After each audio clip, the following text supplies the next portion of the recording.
Go ahead. Hello everyone, this is to let you know a preview of what I'm planning to do. These last few presentations, I don't know if you noticed, but it's been set up to demystify a lot of our indigenous culture that's been misinformed, misidentified, or even down lied about. And trying to give you a more honest truth of what these items really are, whether they're cultural, physical, artistic, or whatever. But for the next presentation I'm going to do for demystifying is the one that's been pretty much really heavily promoted, I guess, on the Skinwalker Ranch series that's been going on lately with, the Travis, whatever his name is. And in that general area, there is this group of petroglyphs at a ranch called the McConKie Ranch. And that's why these are called the McConKie petroglyphs, because they're located at the McConKie Ranch, which is at 40 degrees latitude, 100, I believe it was 109, I think. Anyway, I'll do that in the presentation. I have to look up my notes. But anyway, these petroglyphs that are out there at the McConKie Ranch have been identified in various forms, mainly on this guy holding the staff right here in the middle, what I'm going around here with the hand here. My big hand over here is showing this guy with the big feet. See the big feet guy here? And he's got the staff and he's got a hand here. And then what he's holding in the staff. This figure has been described variously as a petroglyph of Bigfoot because of the foot, which is obvious. Been described as maybe as an alien that came through a portal. I've heard that one too. Or that it was an ancient entity from so long ago that the beings a long time ago all had 6 digits. And I'm not denying that either, but that's one of the pet theories going on about the 6-fingered entities. 1, 2, 3, 4, 5, 6. 6 fingers. And that's what I'm addressing. There's 6 fingers on this side too. What I'm planning to do is going to show you that everything that's been talked about it being Bigfoot and it being an entity from a portal to an ancient entity that has 6 fingers is all totally wrong. From 39 degrees, from 40 degrees, which I mentioned earlier because that was the McConKie Ranch latitude, the 5 toes are stand for trade alignments that are going from from northeast to southwest. That's what this foot is standing for. And it's standing to go from 40 to 35 to 30 to 25 to 25. The trade zone are major places for the trade. Same thing for this side. When you go on to this side, it's saying the same thing from 40. You're going down 40 to 35 to 30 to 25 to 20. And that's what these 5 on the toes represent. The 6 on here is telling you to go 6 latitudes from this trade zone. If you're at 40 degrees, then the trade zone is 39 degrees, where they're talking about for these feet. Now, 39 minus 6, which is on this fingers, equals 33. Remember that number, 33. Now, you go back to that 33, which is on there, and you go to that 39, 110 degrees longitude. Now you add 6, because you're going west, to find the longitude, which will take you to 116. 33 and 116.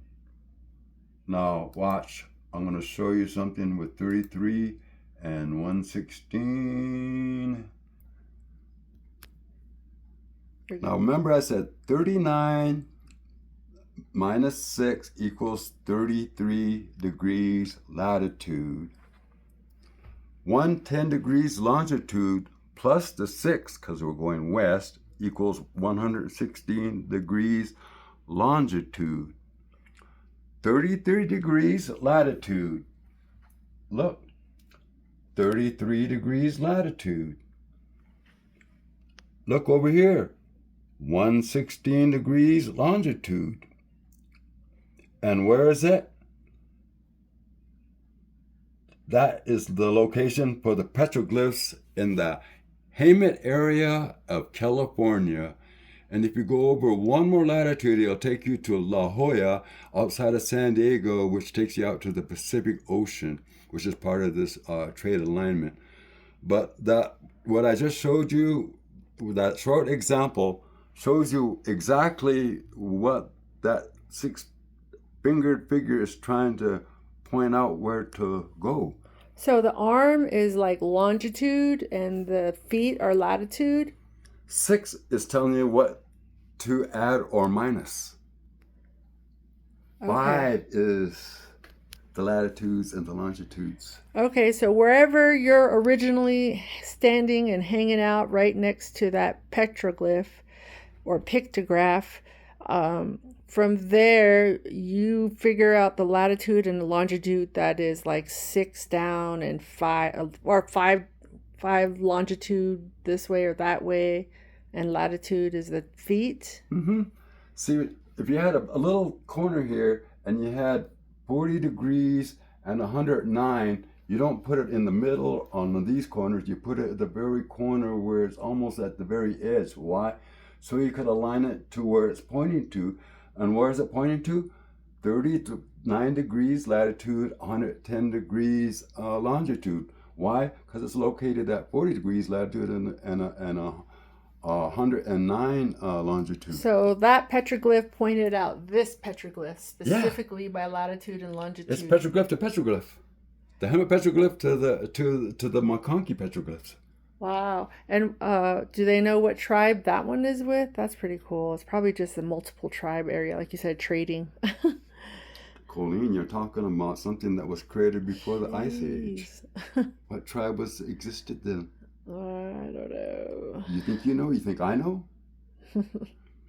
I mean, this thing is so ancient. I'm finding locations that are off of Costa Rica that used to be trade locations that had ports. They are now underwater, and now they're called the Cruz Islands. The water rose that much. I found places where I used to be off the coasts of Europe where they used to have trade too, but now they're underwater. I don't know. Tell me. Nan Madol almost got submerged when it was rising. That's why they had to rebuild a new one on top, because it did get submerged.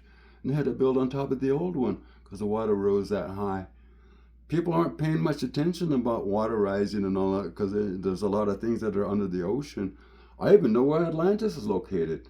It's called the Azores Islands at 39 degrees latitude, and it's tied to this trade zone, because from that trade zone at 39 degrees, you trade everything from Nan Madol to the Philippines, to Angkor Wat, to Mumbai, India, to Memphis, Egypt, to Tripoli, Libya, all the way to the mouth of the Mediterranean, and all of that trade goes to one place at 39 degrees latitude. And what is that called? The Azores Islands. It was a location where all the trade went to, from the locations I just mentioned, from the equator all the way to there. That's why they had accumulated all of that wealth. And the Mediterranean that they went through, that they controlled, that's where the Atlas Mountains are located. They had control of both sides of the Pillars of Gibraltar. Why? It acted as a toll booth for anybody that wanted to go in to do business or go out. And once they were done business, they were safe to go all the way to the Azores and start trading all the way to this side of the world. There's your Atlantis, the Atlas Mountains. You know, I could tell you who the remainders of the people that we traded with even. They're called the Basque people. They're still there today. They're on the coast of France and Spain. the same locations that are on my trade map that go to a location that's 300,000 years old. Wow. When we were trading with Neanderthals because modern man wasn't here because yet. it also goes to Ferocity So Cave. that's how old this is, Coley. Right. Because I don't remember what episode we did, but Ferocity Cave was one of the places on the map. And it's on that coast where the Basque are located. Oh my God. I'm telling the Basque their own history, but I think it's so ancient, I don't think they even remember. But the main thing I'm trying to tell you, it goes from petroglyph to petroglyph. The McConKie glyph isn't Bigfoot, it's not an alien, and it's not an ancient entity that has 6 digits. It's basically telling you the locations of where to go from one trade zone to the next trade zone. Because once you get to Hemet, there's another trade zone that goes from, this is really weird, northwest to southeast from Hemet. Yeah. And that one, that's what I'm going to cover on the presentation. That one goes to Acapulco, Mexico. But we'll cover that on the presentation. Okay. Thanks, Raj. You're welcome. Okay.